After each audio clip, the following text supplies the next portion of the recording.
Իրանի քաղաքական վերնախավում տարիներ շարունակ շրջանառվում է մի անուն, որը գրեթե չի հնչում պաշտոնական հաղորդագրություններում, բայց մշտապես առկա է կուլիսային քննարկումներում։ Խոսքը Մոջթաբա Խամենեիի մասին է, Իրանի սպանված գերագույն առաջնորդի որդու, որի ազդեցության մասին խոսակցությունները չեն դադարում ավելի քան մեկ տասնամյակ։ Մոջթաբա Խամենեին ծնվել է 1969 թվականին Մաշհադ քաղաքում։ Նա Ալի Խամենեիի երկրորդ որդին է։ Դպրոցական կրթությունից հետո սկսել է աստվածաբանություն ուսումնասիրել, ապա շարունակել ուսումը Ղոմում հոգևորական դառնալու համար։ Հետագայում աստվածաբանություն է դասավանդել Ղոմի աստվածաբանական ճեմարանում։ 1987-ից 88 թվականներին Մոջթաբան մասնակցել է Իրան-Իրաքյան պատերազմին եւ իր հսկողության տակ է վերցրել բասիջ աշխարհազորային ուժերը։ Չնայած Մոջթաբան երբեք չի զբաղեցրել որևէ բարձր պետական պաշտոն, սակայն մի շարք իրանցի նախկին պաշտոնյաներ եւ արևմտյան վերլուծական կենտրոններ նրան նկարագրում են որպես ազդեցիկ միջնորդ հոր գրասենյակի, անվտանգության կառույցների եւ քաղաքական էլիտայի միջև։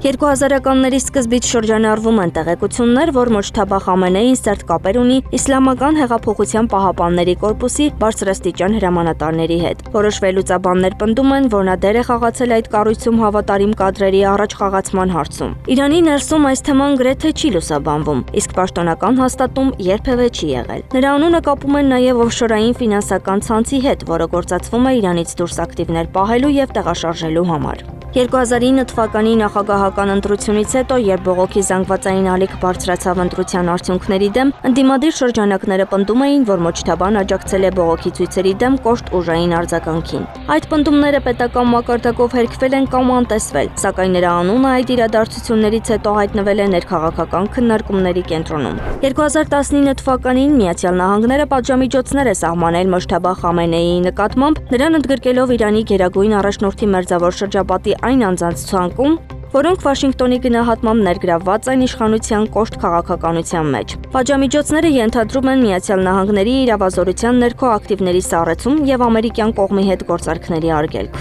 Թեհրանն այդ քայլը բնութագրում է քաղաքական ճնշում եւ միջամտություն ներքին գործերին։ Իրանի սահմանադրությամբ գերագույն առաջնորդին ընտրում է բանիմացների ժողովը։ Մոջթաբա Խամենեիի անունը պարբերաբար հիշատակվում է որպես հնարավոր իրավահաջորդ, իսկ այժմ, երբ Ալի Խամենեին մահացած է, ել ավելի հավանական է համարվում հենց Մոջթաբայի ընտրությունը։ Մոջթաբա Խամենեին գրեթե հանդես չի գալիս հրապարակային ելույթներով, հարցազրույցներ չի տալիս եւ հազվադեպ է երևում պետական միջոցառումներում։ Ինչ վերաբերում է նրա անձնական կյանքին, ապա նա 2004 թվականին ամուսնացել է Զահրա Հադդադադելի հետ, ունի 3 երեխա։ Անահիտ Սարգսյան, Աշոտ Բարբարյան, ABC Media։